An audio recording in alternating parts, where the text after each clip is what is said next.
Calhar enquanto esperamos, vou dando aqui algumas indicações. Vocês nesta sessão de Teams, ahm, têm aí dois botões, um para conversa, outro para perguntas e respostas, que podem eventualmente ir colocando durante a apresentação. Nós na parte final temos uns minutos para responder essas questões. Mas se quiserem ir colocando as questões à medida que vos vão ocorrendo, estejam à vontade para o fazer. E nós depois na parte final, então, percorremos as questões para responder. Na verdade, se já tiverem perguntas, já as podem colocar.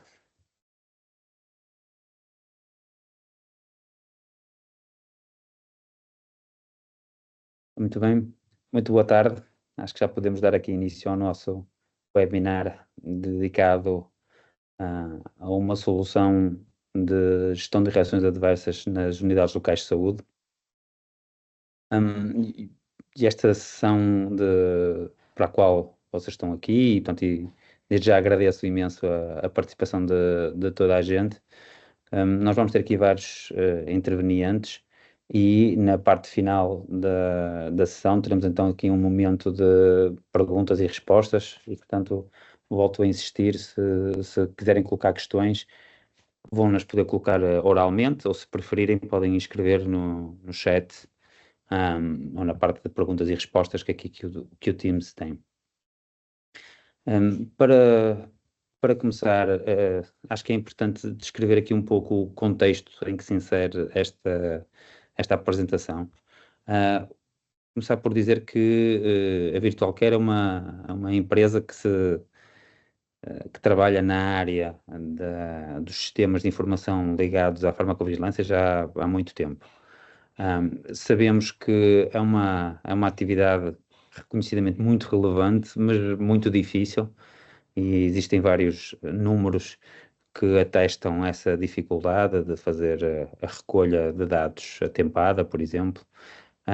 E baseia-se atualmente muito numa atividade voluntária e na utilização de sistemas de informação muito distintos. E os profissionais de saúde que trabalham nas unidades locais de saúde percebem bem do que eu estou a falar e muitas vezes estes dados estão espalhados por vários sistemas diferentes.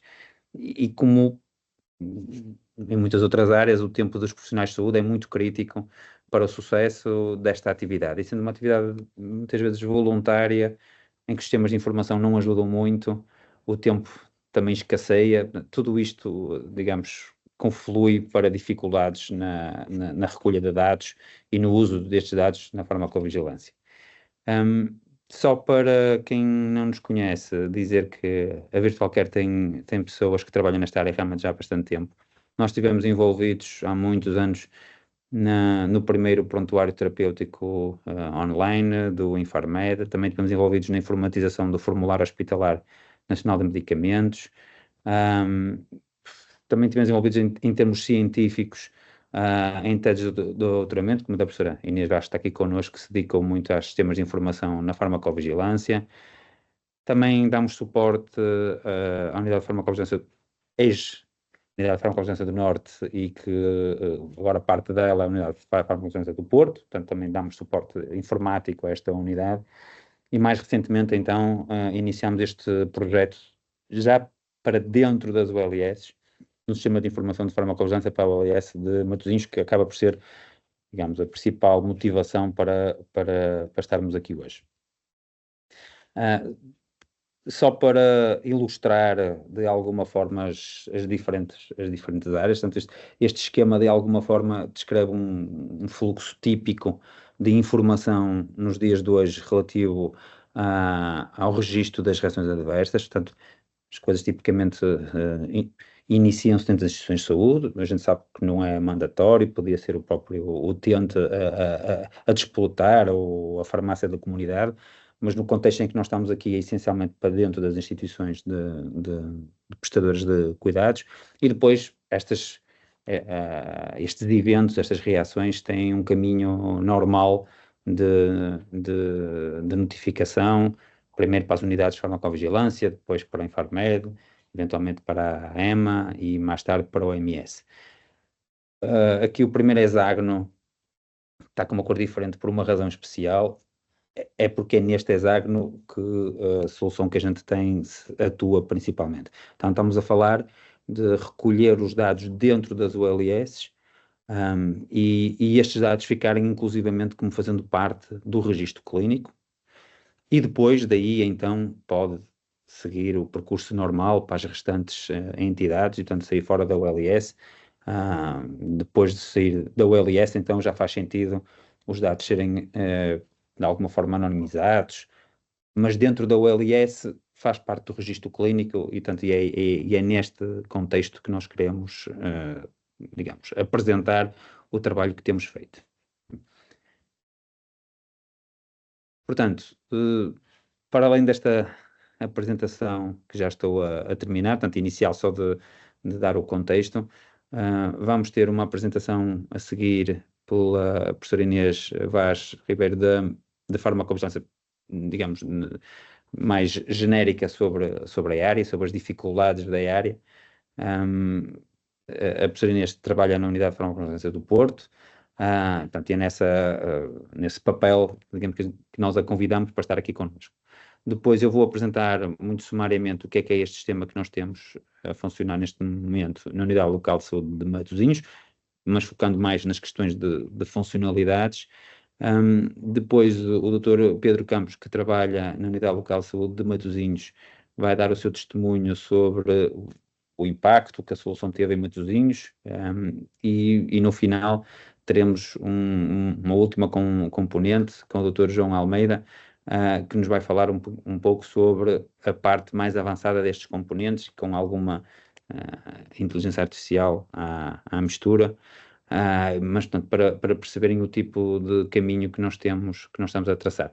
Depois teremos então a parte de moderação e de perguntas e respostas. Okay? Portanto, eu agora vou parar de partilhar e passo aqui o palco para a professora Inês fazer a parte da apresentação da farmacovigilância. Obrigada, Ricardo. Antes de mais, agradecer à Virtual Care o convite para estar aqui hoje. Eu vou fazer uma abordagem genérica da farmacovigilância. Vocês estão a conseguir ver o meu ecrã? Sim. Pronto, penso que nada do que eu vou dizer será novidade para esta plateia em particular, mas de qualquer forma, a farmacovigilância, vocês sabem o que é. Temos uma missão muito semelhante à que têm os faróis, que é de estar constantemente a vigiar a segurança dos medicamentos que estão no mercado. E para além de vigiar, para percebermos o que é que está a acontecer em termos de reações adversas, interessa também atuar em consequência. E, portanto, a grande mensagem aqui é que nós pedimos muita informação a quem está no terreno, a quem está... Desculpem que o Tiago está-me a dizer que não tem ecrã. Conseguem ver? Eu não. Há pessoas que não conseguem ver. Mas esperem aí que eu vou tentar partilhar de outra maneira.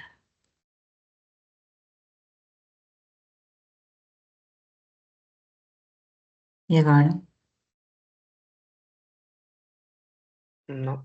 Não? Oh, Cláudia, se calhar vou pedir. Tentar outra vez, esperem.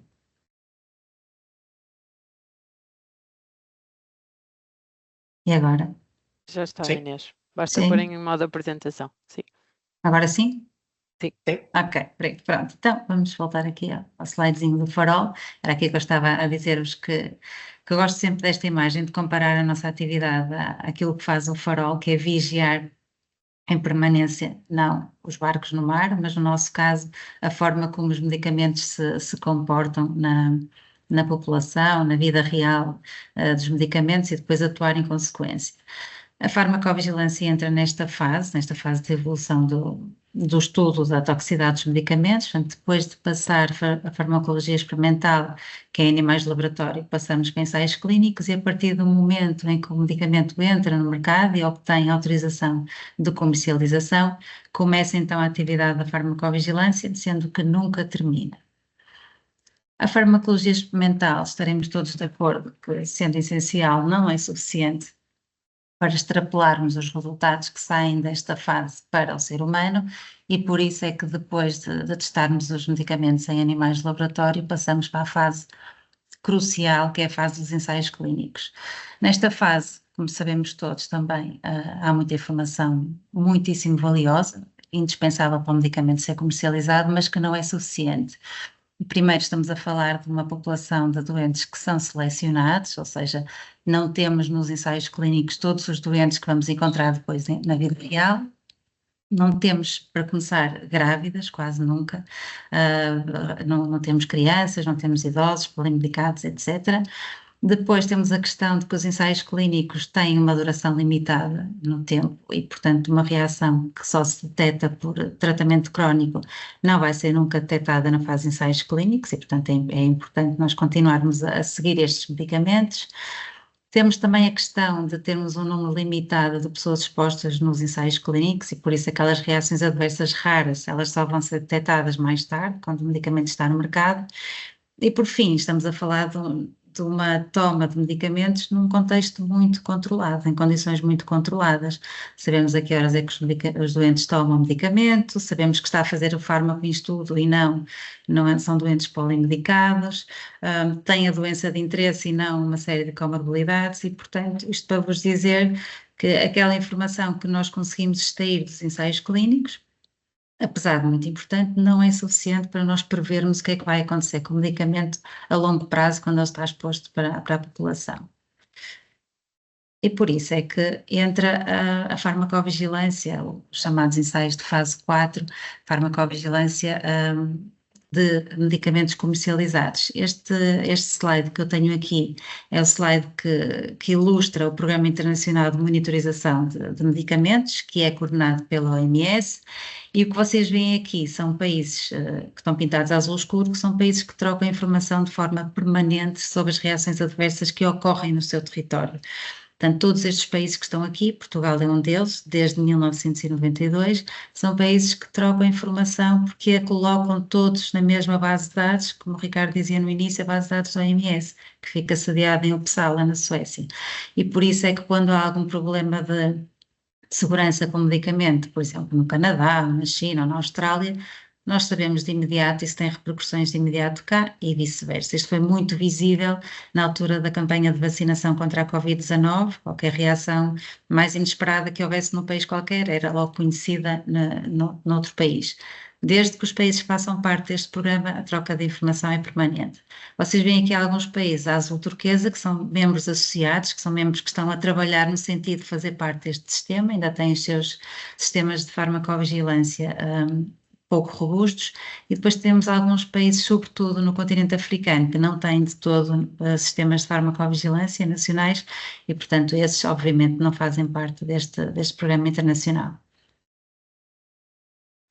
Esta informação que nós vos pedimos e que nós vamos recolhendo sobre a segurança dos medicamentos, depois vai sendo colocada aqui no RCM, isto é um bocadinho do RCM do Remdesivir, e vocês veem logo na parte inicial da secção 4.8 aquilo que nós fomos buscar aos ensaios clínicos, a informação que foi retirada de ensaios clínicos, e depois à medida que o medicamento vai estando mais tempo no mercado, nós vamos conhecendo mais reações adversas associadas ao mesmo e vamos conseguindo completar, se bem que nunca fica finalizado este documento, mas completar com mais informação este documento que é o RCM e que depois é espelhado também no folheto informativo. E é para isso que serve também esta recolha de informação que é tão necessária. As reações adversas, eu penso que também será mais ou menos conhecido toda a gente, são um problema de saúde pública, são um problema importante. É estimado pela Agência Europeia do Medicamento que por ano ocorram cerca de 197 mil mortes por reação adversa a medicamentos. Claro, estamos a falar de um universo muito grande de medicamentos disponíveis no mercado e usados para patologias muito graves. Portanto, é um número que, apesar de assustador, é justificável por essas razões. São também responsáveis por 5% dos internamentos hospitalares, as reações adversas, e nos doentes que já estão internados, estima-se que entre 6% a 20% possam sofrer reação adversa, sendo que muitas delas são evitáveis, e aqui nós temos que ter também uma responsabilidade acrescida nesta tentativa de conseguir evitar algumas destas reações. Os sistemas de farmacovigilância assentam sobretudo na notificação espontânea de reações adversas a medicamentos, que era aquilo que dizia no início o Ricardo. Nós esperamos de vocês, profissionais de saúde, também dos utentes, mas neste caso em concreto dos profissionais de saúde, que nos notifiquem as suspeitas que vão detectando de reações adversas a medicamentos, sendo que a grande limitação deste sistema é a subnotificação. Aquilo que se estima a nível mundial, este é um dado transversal e universalmente aceite, estima-se que menos de 10% das reações que ocorrem, efetivamente, sejam notificadas. Ou seja, vamos ler ao contrário, 90% das reações adversas que ocorrem não são notificadas. Isto é algo que nos faz pensar e que, no nosso lado, para quem trabalha em farmacovigilância, nos motiva também a trabalhar, a tentar perceber porque é que as pessoas não notificam e tentar facilitar a vida de quem nós queremos que notifique. Muitas vezes, claro que uma das limitações é também a dificuldade em identificar que determinado quadro está relacionado com o medicamento, isso evidentemente que é uma limitação. Depois a questão do atraso da notificação, isto está muito relacionado com a carga de trabalho que os profissionais de saúde têm, muitas vezes até detectam uma reação adversa, mas não podem fazer a notificação de imediato, porque tem algumas pessoas à espera no ambulatório, ou seja o que for, e portanto isto promove um atraso na notificação que obrigatoriamente vai fazer com que a notificação depois, quando for enviada, venha com alguns dados incompletos, porque a pessoa já não se lembra de alguns pormenores, já não sabe onde apontou a data de início do medicamento, etc. E depois, uma outra limitação que é importante e que nós também temos tentado resolver, que é a questão da ausência de follow-up. O que é que isto significa? O doente está internado no hospital, é detectada uma reação adversa que é notificada pelo profissional de saúde A, mas depois o doente tem alta, vai para a comunidade e nós perdemos o rastro a esse doente. Não sabemos como é que evoluiu o doente em relação ao quadro adverso. Isto dá-nos também uma informação que não é com a mesma qualidade que nós gostaríamos que fosse. Apesar de tudo, apesar de todas estas limitações, a notificação espontânea de reações adversas continua a ser o método mais utilizado e é a grande base, porque é aquele que dá menos trabalho, entre aspas, que nos permite ou que permite ao profissional de saúde que no momento em que dá conta do evento o notifique imediato e depois as unidades de farmacovigilância vão à procura, vão à pesca, digamos assim, de mais informação, mas não deixa de ter estas limitações, sobretudo a primeira e a última que está neste slide, a subnotificação à cabeça e depois a questão de não conseguirmos seguir os doentes também como duas limitações importantes. Para além disto, e para quem está no hospital, há uma outra questão que é as pessoas têm um sem número de sistemas de informação que utilizam nos hospitais e muitas vezes dizem-nos que já registaram a reação adversa, portanto, da parte do profissional de saúde a missão está feita, ou pensa o profissional de saúde que está, mas a verdade é que nós, enquanto unidades de farmacovigilância, enquanto sistema de farmacovigilância, não recebemos aquela informação, porque ela às vezes foi notificada ou no CEPARA, que eu penso que já toda a gente ouviu falar, que é o Catálogo Português de Alergia e Reações Adversas. Isto é sobretudo, é-nos sobretudo dito por quem trabalha na área da imunoalergologia, que registra estas reações, estas alergias no CEPARA e, portanto, fica descansado porque acha que a informação vem para o nosso lado e não vem. Acontece às vezes também com o programa Notifica, que as pessoas registram lá e, portanto, acham que a reação vem para o sistema de farmacovigilância e não vem. Acontece com o programa da gestão de risco, enfim, um sem número de sítios onde a informação às vezes já está registada, mas que não chega onde nós gostaríamos que chegasse, que era o sistema de farmacovigilância.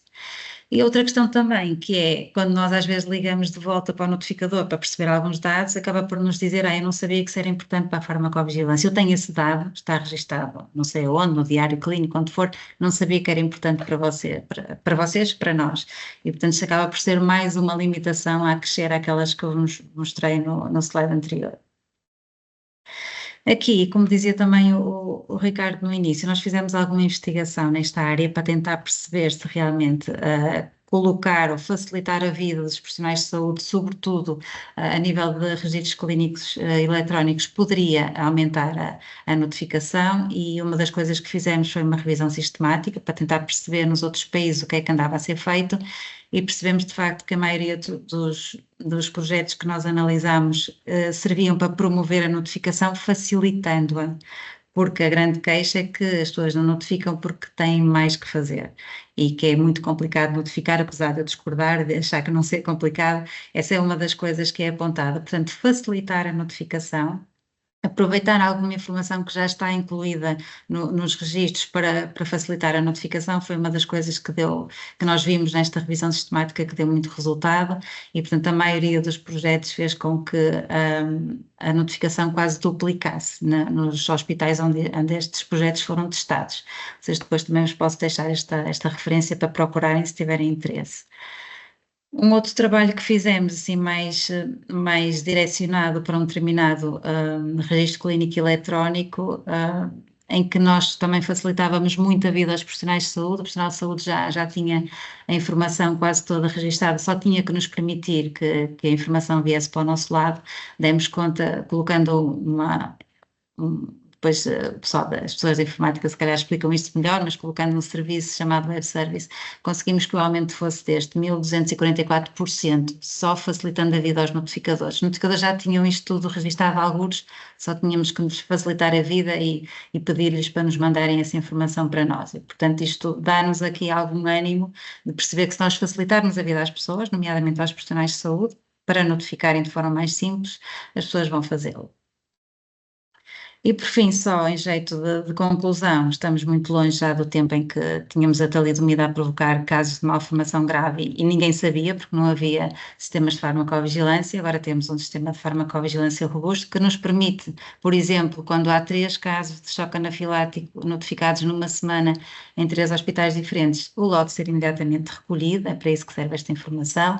Permite-nos criar medidas de minimização de risco quando sabemos que há um risco muito bem conhecido para um determinado medicamento e que se nós minimizarmos esse risco, o seu benefício pode ser muito, muito grande, que é o caso, por exemplo, do que acontece com o valproato, que não pode ser usado na gravidez, mas já tirando isso tem uma eficácia muito importante para doentes com epilepsia. Mais próximo de quem está aqui, em princípio, a assistir a questão da gozerlina, que foi um medicamento que, por notificação espontânea, também conseguimos retirá-lo do mercado em tempo útil para que não provocasse dores, aparentemente, ou de acordo com aquilo que era descrito, dor insuportável nestas senhoras que estavam a fazer tratamento para cancro da mama. E conseguimos também criar uma série de materiais, vocês se quiserem ir ao Infomed veem isto, pôr medicamentos sob monitorização adicional, acrescentar-lhes medidas de minimização de risco, pôr os profissionais de saúde a alerta e a ajudar a minimizar o risco, porque, como sabemos todos, o nosso trabalho é fazer com que o benefício do medicamento supere sempre o risco, porque, caso contrário, não queremos medicamentos no mercado que provoquem mais risco do que benefício. E desta parte da farmacovigilância era isto que vos queria mostrar. Vou parar a partilha. E uma vez mais, obrigada por me convidarem para estar aqui e obrigada pela vossa atenção.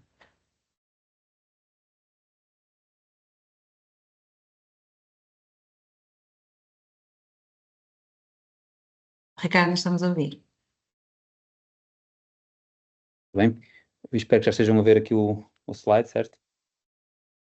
Portanto, vou tentar explicar de uma forma muito simples, então, o que é que a solução que nós desenvolvemos faz.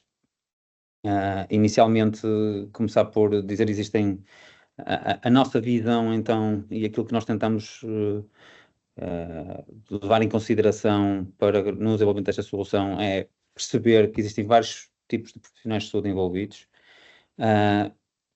Esta ideia de que os dados devem ser recolhidos apenas uma vez e usado muitas é algo que nós levamos muito, muito a sério, e isso implica, por exemplo, uma grande promoção das integrações. Se os dados já existem algures, nós tentamos ir buscar esses dados e não permitir e não facilitar, digamos, ou desculpem, não promover que os dados sejam novamente recolhidos. Uma outra coisa que nós fizemos neste projeto com muito cuidado foi envolver os vários tipos de profissionais de saúde no processo. Portanto, tivemos múltiplas reuniões com as pessoas da farmácia, com médicos, com enfermeiros, em particular com médicos também da imunoterapia, pessoas dos cuidados primários, e, portanto, este sistema, na realidade, é o reflexo da soma de muitos contributos destes profissionais de saúde. E, por fim, e é isso que também estamos aqui a tentar fazer, disseminar estes resultados de forma interna. Foram muitas ações de formação que fizemos dentro da Unidade Local de Saúde de Matosinhos, e também externa, como esta, já estivemos envolvidos em algumas destas sessões. como é que o sistema funciona? Vocês aqui, o sistema está na parte do meio, portanto, o CIRAI, de alguma forma, as componentes mais tecnológicas estão aqui no meio. Dizer que os dados chegam ao CIRAI vindo ou automaticamente de outros sistemas, e tem só aqui alguns exemplos. Nós recolhemos dados do S-Clínico, recolhemos dados, por exemplo, dos cuidados intensivos, recolhemos dados também de uma solução que também é da Virtual Care de obstetrícia, mas noutros contextos eles podem vir de mais. Portanto, isto é só para vos dar uma ideia. Em Matosinhos são estes 3 sítios onde estamos a recolher dados neste momento. Para além disto, também é possível haver um registro direto do profissional de saúde, ou seja, se o profissional de saúde tem uma notificação para ser feita e não usa nenhum destes 3, ou não quer registrar nenhum destes 3, não tem problema nenhum, existem uns formulários específicos que podem usar.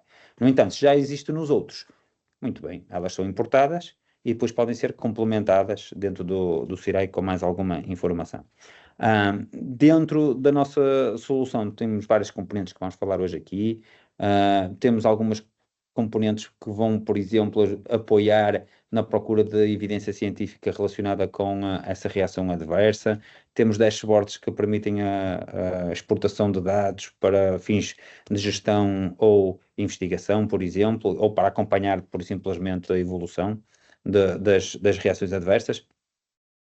E temos componentes de inteligência artificial também para imputação de causalidade, que a gente vai explicar mais daqui a pouco.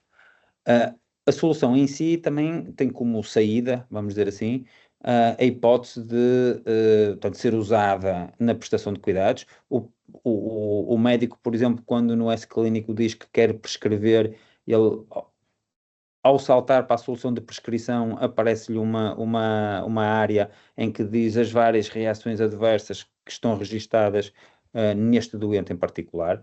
É possível também imprimir um documento ou gerar um PDF de informação ao utente que ele, por exemplo, em contexto de consulta de imunoalergologia, pode imprimir portanto, e levar para um outro profissional de saúde.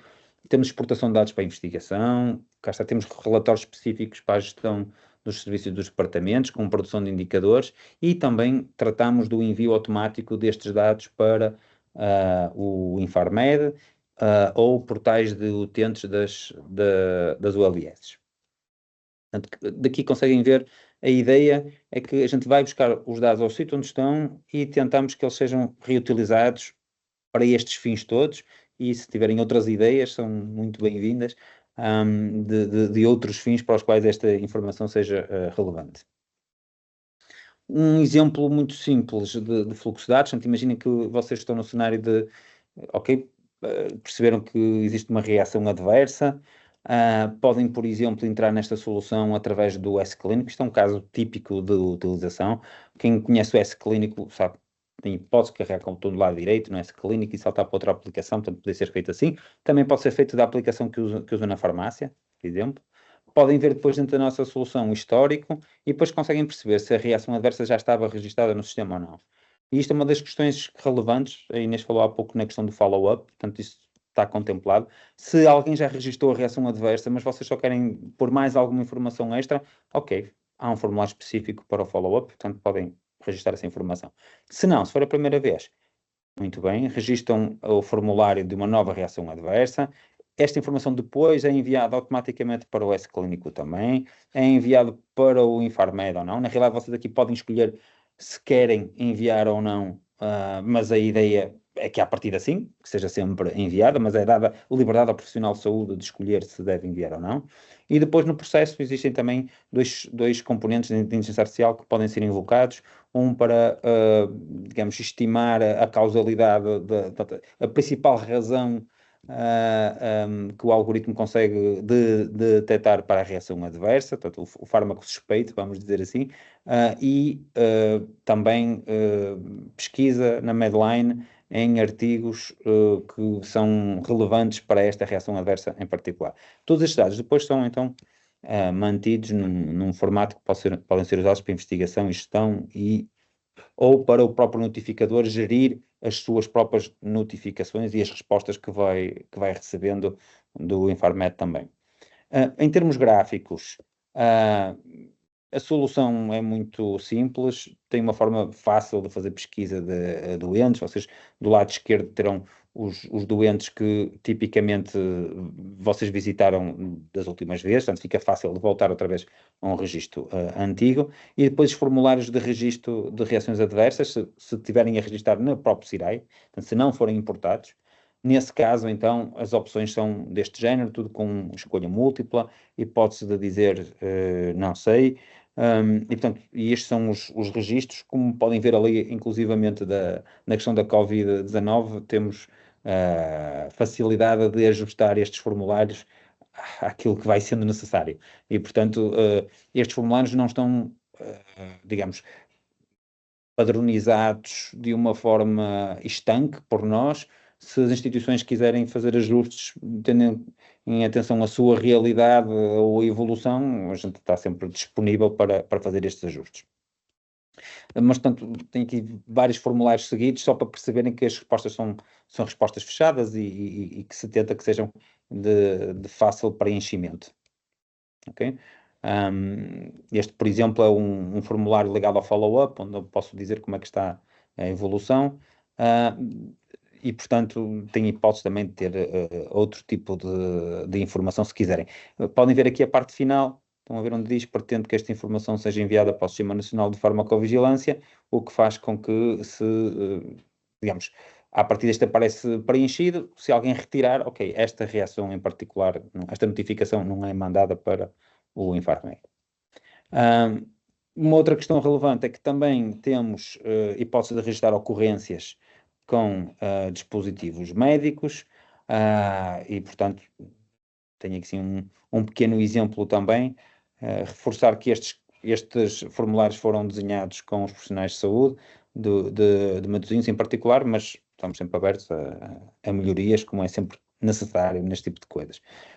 Eu anteriormente tinha mencionado que era possível emitir um documento para dar ao utente. Tenho aqui uma demonstração de um desses documentos, de um desses PDFs, onde, digamos, o resumo da notificação de reações adversas a medicamentos é possível ser impresso ou fornecido por e-mail ou algo do género.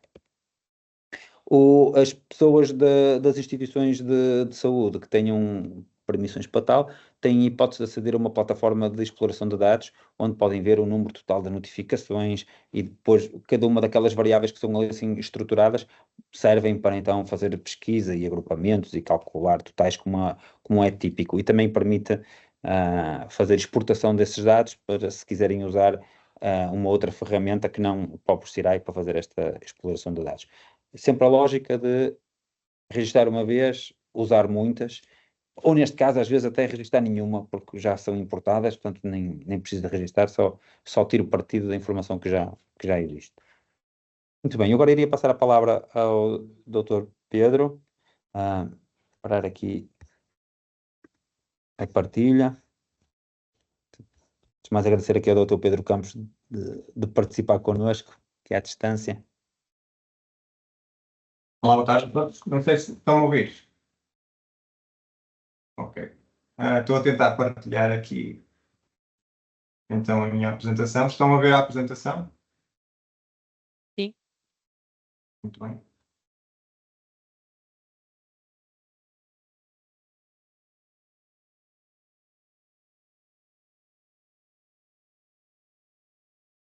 Enquanto isto arranca, porque eu acho que ainda não estão a ver no formato da apresentação.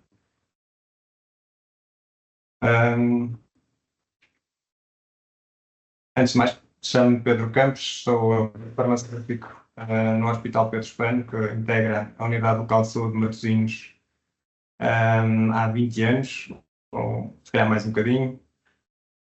E gostaria de começar por agradecer o convite ao professor Ricardo e à Virtual Care, e a possibilidade, a oportunidade de partilhar aqui um bocadinho da nossa experiência com o CIRAI. Vou tornar a perguntar se estão a visualizar a apresentação, porque aqui... Ok. Estão a ver? Está perfeito, Pedro. Está perfeito. Ok, muito bem. Pronto. Feitas estas esta introdução e os agradecimentos e obrigado a todos aqueles que estão a assistir aqui connosco. Esta vai ser, digamos, a estrutura da apresentação que eu vou partilhar convosco nos próximos minutos. E antes de avançarmos para as principais características do CIRAI que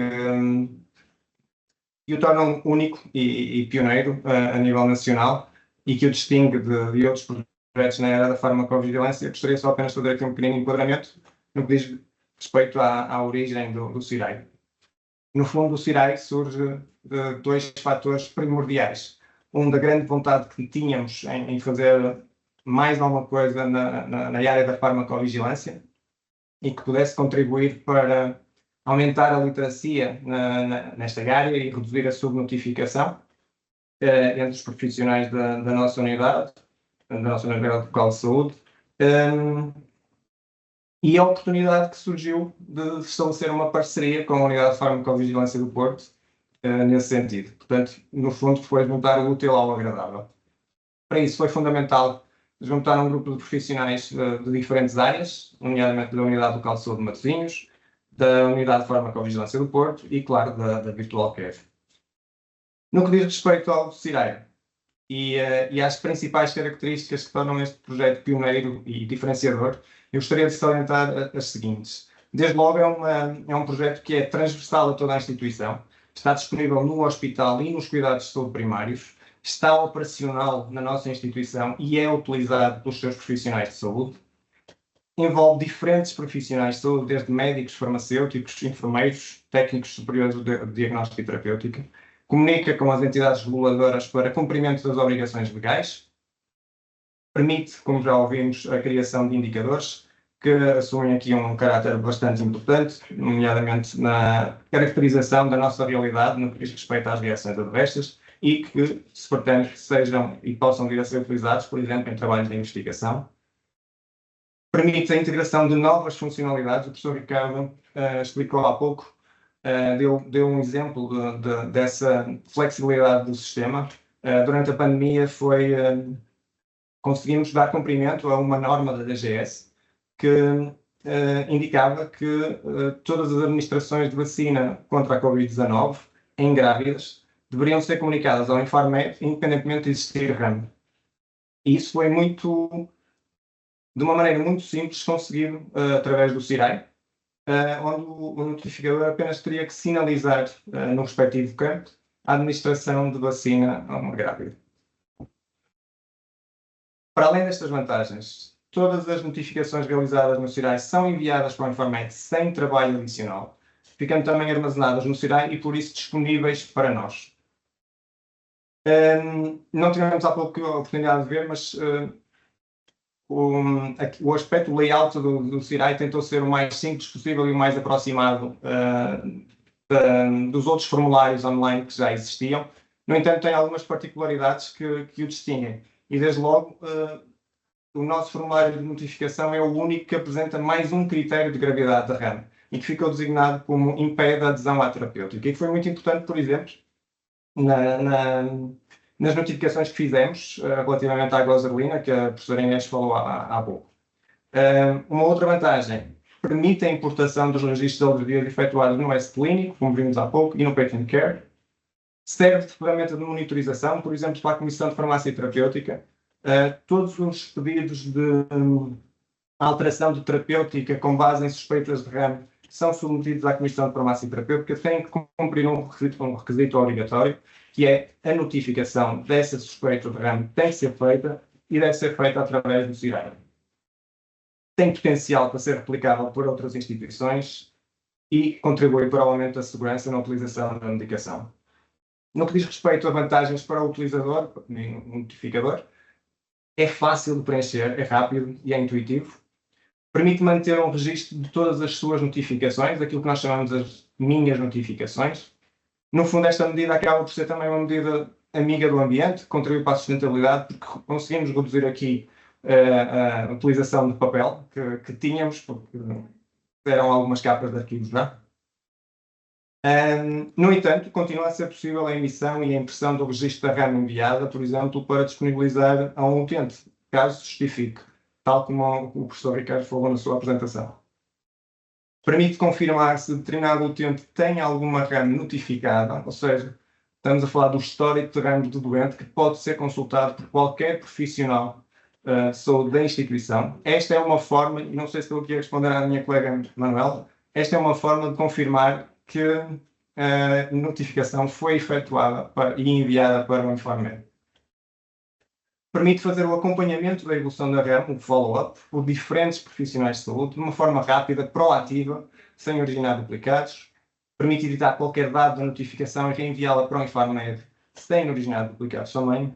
E permite a importação da medicação concomitante nos últimos 3 meses para o formulário de notificação.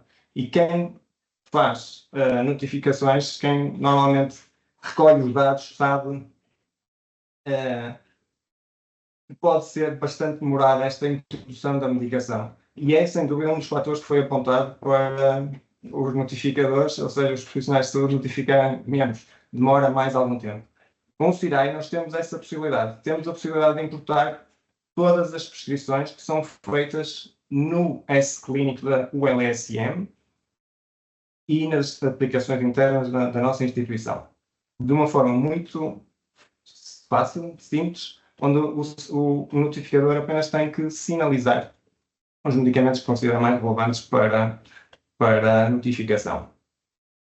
No que diz respeito a resultados, eu trouxe apenas os resultados do primeiro ano, porque consideramos que foram muito importantes no que diz respeito, digamos, acabou por ser uma fotografia da nossa instituição antes do CIRAI e depois do CIRAI, nomeadamente no que diz respeito ao número total de notificações, à origem da notificação, portanto, à proveniência, se era do hospital, se era dos cuidados de saúde primários, a via de notificação que foi utilizada, se foi o CIRAI ou se foi outra, ou até o próprio comportamento a nível das diferentes categorias profissionais no que dizia respeito ao número de notificações efetuadas.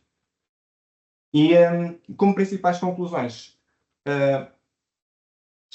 conseguimos verificar que o número total de notificações neste primeiro ano de arranque praticamente duplicou de 2018 para 2019. Verificou-se um aumento do número de notificações dos médicos e enfermeiros. E, efetivamente, tivemos um ligeiro decréscimo no número de notificações efetuadas por farmacêuticos. Constatou-se um número reduzido de notificações de reações adversas por parte dos cuidados de saúde primários e cerca de 80% das notificações efetuadas pelo ULSM foram feitas através do CIRAI. Ou seja, estes resultados foram bastante promissores, e demonstraram aqui o potencial, quer de crescimento do CIRAI, quer do seu potencial contributo para aumentar a motivação dos profissionais de saúde no que diz respeito à área da farmacovigilância e, consequentemente, para um aumento do número de notificações realizadas. No que diz respeito a indicadores, esta é uma área que nos interessa bastante, desde logo porque vai servir para medir a nossa atividade e ao fim e ao cabo, caracterizar a nossa realidade no que diz respeito às reações adversas e daí tentar tirar algumas medidas preventivas ou corretivas que sejam necessárias e contribuir para a utilização desses dados em trabalhos de investigação, por exemplo. No entanto, é uma área que está em desenvolvimento. Temos que melhorar a qualidade e o tipo de indicadores que temos, principalmente porque é bastante interessante ver que os indicadores mudam consoante também as categorias profissionais. Portanto, é algo que temos que explorar ainda mais. O objetivo será disponibilizar estes indicadores na forma de dashboards para todos os profissionais da instituição, de uma forma periódica, de forma a que consigamos partilhar esta informação e este conhecimento. A título de exemplo, trago apenas aqui alguns indicadores que estão já disponíveis, por exemplo, desde o número de notificações total, o número de notificações por categoria profissional, por serviço clínico, os medicamentos mais notificados, as reações adversas mais notificadas, a caracterização da gravidade das reações adversas notificadas pela nossa instituição, a evolução das mesmas reações adversas, por exemplo, quantas notificações tiveram o seu lote preenchido e quais os medicamentos em que isso mais aconteceu. são sem dúvida alguns daqueles que nós queremos desenvolver ainda mais. Em jeito de conclusões, e fazendo aqui uma abordagem mais global do contexto onde se insere o CIRAI, reforçar aqui que a adoção de estratégias combinadas em simultâneo nesta área, na área da farmacovigilância, tendem a ter um impacto mais significativo e que se prolonga mais no tempo, no que diz respeito à sensibilização e à motivação dos profissionais de saúde. E no que diz respeito a estratégias recomendadas na literatura, trago-vos aqui algumas que achei que são importantes e que nós utilizamos na nossa unidade local de saúde de Matosinhos. Desde logo, a criação ou a implementação de sistemas de informação integrados com os sistemas de informação dos serviços de saúde que sejam capazes de registar, de gerir e de servir de apoio à decisão clínica, e é aqui que se enquadra o CIRAI. Esta medida, associada à formação periódica, atualizada, dirigida a determinados grupos de profissionais de saúde ou serviços clínicos específicos, juntamente com o estabelecimento de protocolos de recolha de reações adversas entre as unidades regionais de farmacovigilância e os departamentos médicos dos hospitais, a nomeação de mais delegados de farmacovigilância nas instituições de saúde e a respectiva promoção da sua formação a nível da segurança do medicamento e, claro, um maior envolvimento por parte da entidade reguladora em respectivas unidades de farmacovigilância no feedback enviado aos profissionais de saúde. São certamente medidas que vão contribuir para não só o aumento da literacia na área da farmacovigilância, mas também para a redução da subnotificação. Para terminar, resta-me agradecer. Eu acho, para mim é um orgulho fazer parte desta equipa do CIRAI desde o seu início. E quero deixar aqui um agradecimento especial a todos os elementos desta equipa que com a sua dedicação, com a sua competência, com o seu profissionalismo e com a sua resiliência, conseguiram tornar uma realidade o CIRAI. E claro, agradecer a todos os profissionais de saúde que contribuem para um melhor conhecimento do perfil de segurança dos medicamentos, respeitando este imperativo legal e deontológico que nos é transmitido aqui pelo Estatuto do Medicamento. Muito obrigado pela vossa atenção. Vou deixar então aqui para Dr. Pedro, pela apresentação, que é de alguma forma um resumo daquilo que tem sido vários anos de trabalho em torno desta solução e exatamente como disse o Dr. Pedro Campos, é um trabalho muito de co-criação com os profissionais de saúde, neste caso da Unidade Local de Saúde de Matosinhos, para além também da Unidade de Farmacovigilância do Porto neste momento. Sr. João Almeida, posso passar a palavra agora? Sim. Ora bem, creio que já estão a ver o ecrã. E então acaba por ser este último módulo e que vem um bocadinho no seguimento deste projeto que tem sido o CIRAI até agora. Sendo que o Ricardo abordou a parte de colmatar a necessidade da dificuldade que existe na notificação, tentando acelerar esse processo e ir buscando informação que já foi preenchida anteriormente, vamos agora passar para uma fase em que vamos tentar atacar aqui uma outra questão, que é um pouco a lógica de temos já um conjunto de dados considerável, o que é que podemos fazer com eles adicionalmente? Sendo que vamos nos focar também um pouco de dar um bocadinho de volta aos notificadores, tentar dar um feedback mais rápido, um feedback mais completo, também de forma a evangelizar e a motivar os notificadores a fazê-lo mais frequentemente durante o seu trabalho.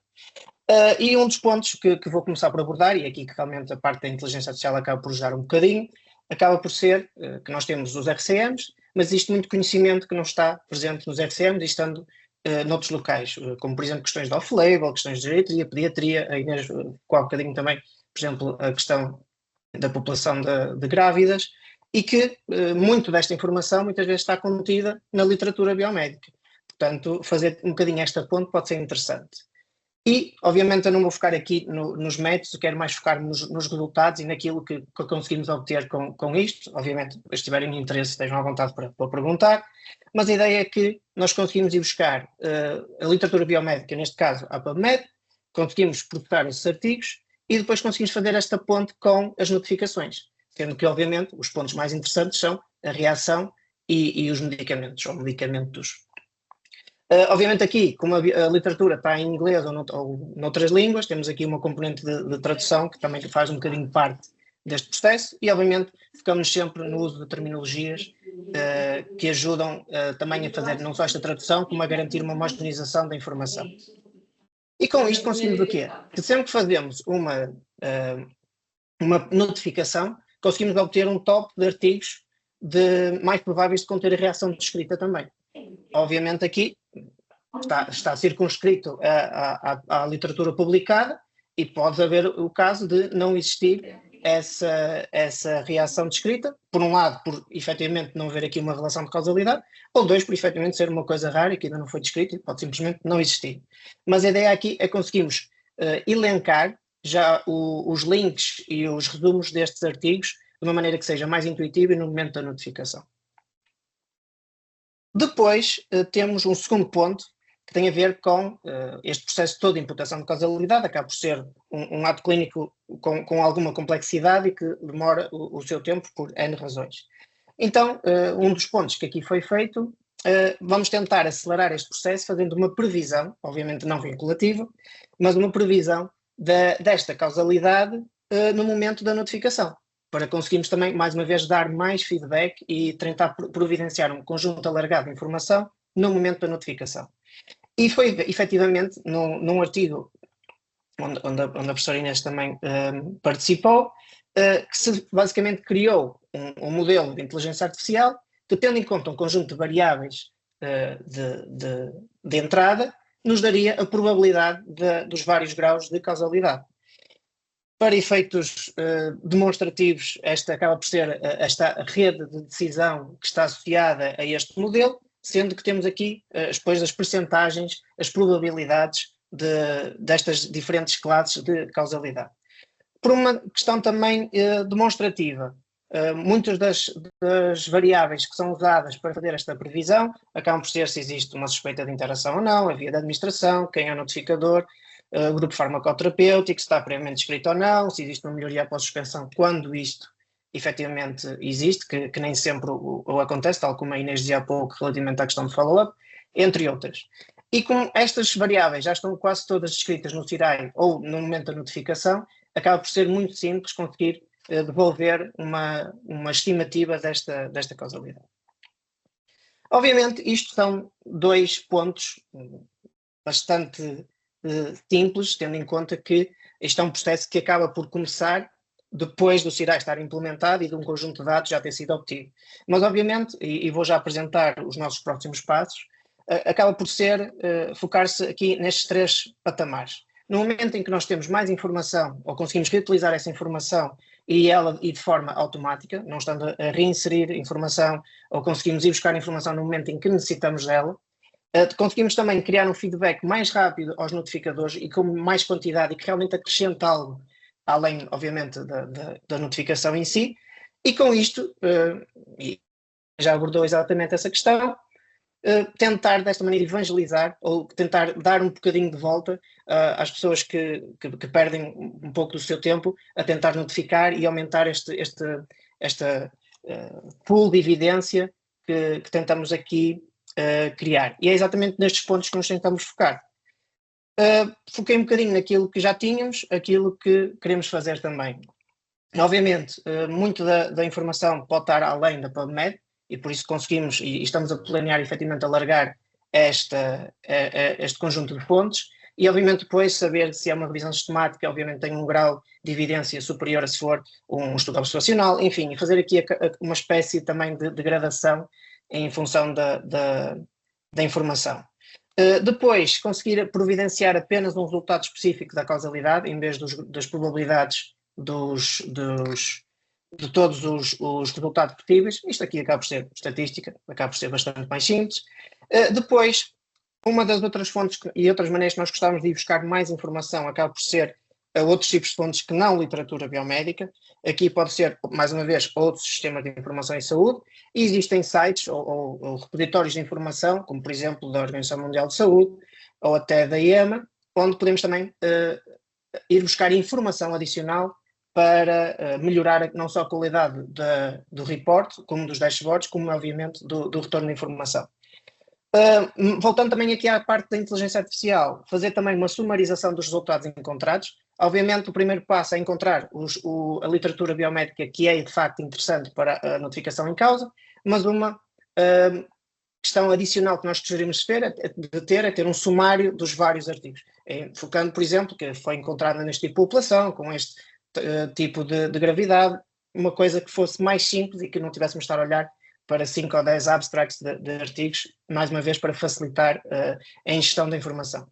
E, obviamente, depois aumentar as variáveis para conseguir melhorar a performance não só da pesquisa bibliográfica, como, obviamente, da imputação de causalidade. E com isto espero ter dado aqui um vislumbre geral daquilo que temos não só planeado, como aquilo que já temos vindo a desenvolver. Ricardo. Obrigado, João.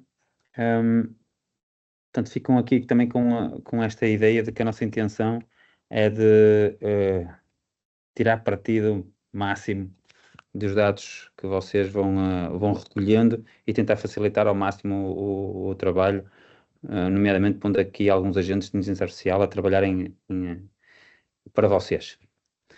Que em última instância é isso que todos ambicionamos com a utilização deste tipo de tecnologias. Existem aqui 3 questões que eu se calhar vou começar por tentar responder a essas 3 e depois, se outras pessoas que tiverem outras questões podem ir colocando também no chat ou pedindo a voz. Muito bem. Há aqui uma primeira questão, ou mais do que uma até, pela doutora Manuel Mil, relativamente a saber como é que nós conseguimos perceber se a notificação já foi feita ou não. Por favor, olhem para este sistema como uma extensão do registro clínico.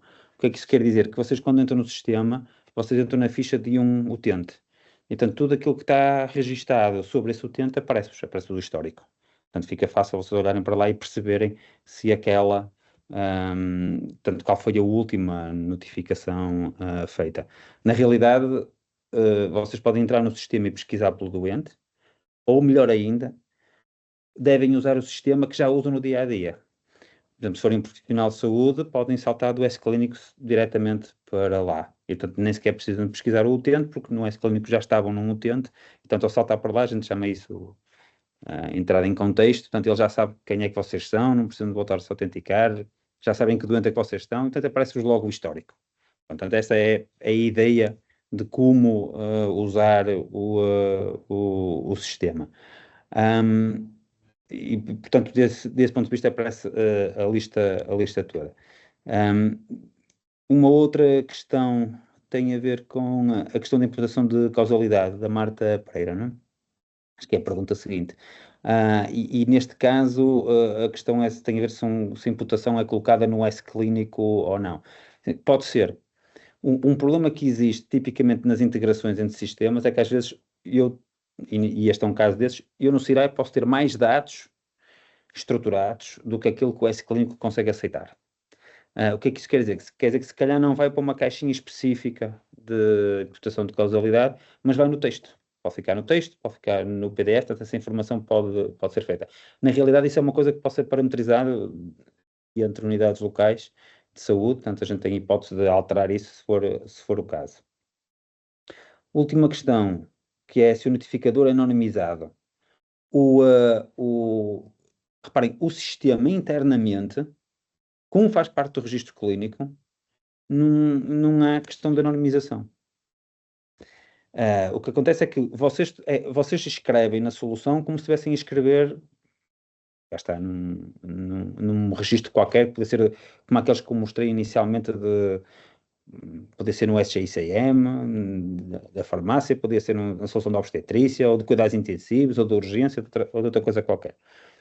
A anonimização do utente em causa só ocorre quando os dados saem de dentro da OLS e vão para fora, nomeadamente para a unidade de farmacovigilância. Nesse momento existe essa anonimização.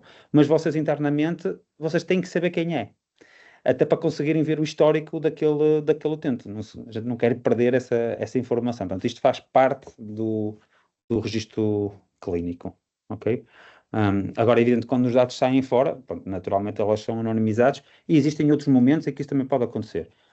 Se vocês têm um investigador que quer analisar estes dados, esse pode ser um momento em que os dados têm que ser anonimizados para que o investigador possa o fazer. Portanto, é um outro momento em que os dados temos de ter especial cuidado com esta informação.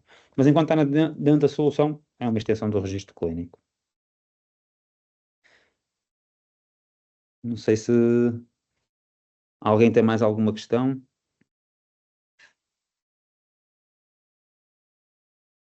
Pronto, se não houver mais questões, se calhar eu diria apenas que isto para nós tem sido um caminho muito interessante. Só em jeito de conclusão e complementando algo que o Dr. Pedro Campos já mencionou, este projeto em Matosinhos tem sido muito enriquecedor para nós também. Nós, fruto das várias reuniões que tivemos com, eu diria, largas dezenas de pessoas, aprendemos muito sobre as dificuldades que os profissionais de saúde têm no registro destas soluções, nos vários sítios onde vão existindo. E queria deixar com uma nota muito pronto, de algo que aprendemos e gostaríamos de partilhar convosco. Esta informação que existe, muitas vezes espalhada em muitos locais diferentes, é de enorme valor para a instituição. Portanto, temos realmente que pensar em sistemas de informação que recolhem essa informação e que devolvem esse valor para vocês enquanto profissionais de saúde, para o utente, naturalmente, mas também para a própria instituição.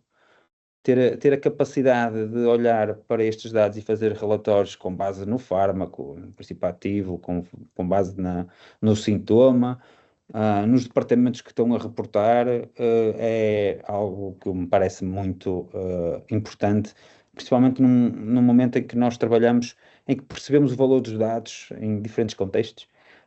Ter os dados dentro da instituição e não serem usados é algo que devemos tentar evitar. E, portanto, de alguma forma, a solução é isso que tenta fazer, dar-vos ferramentas para vocês conseguirem fazer internamente, de uma forma confortável.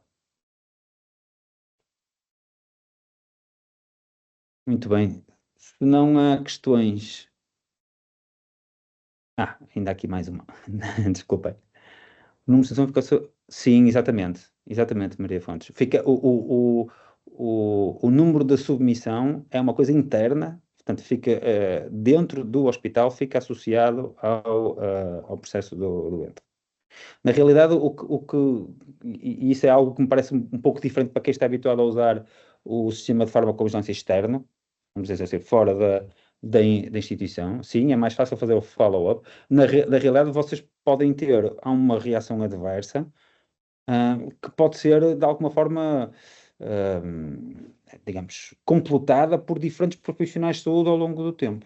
Inclusivamente, reparem, pode ser uma reação adversa que me aconteceu e que foi registada, por exemplo, quando eu fui à urgência, e amanhã eu tenho uma consulta, ou na semana seguinte, no centro de saúde da ULS, e tenho um médico do centro de saúde a completar essa informação.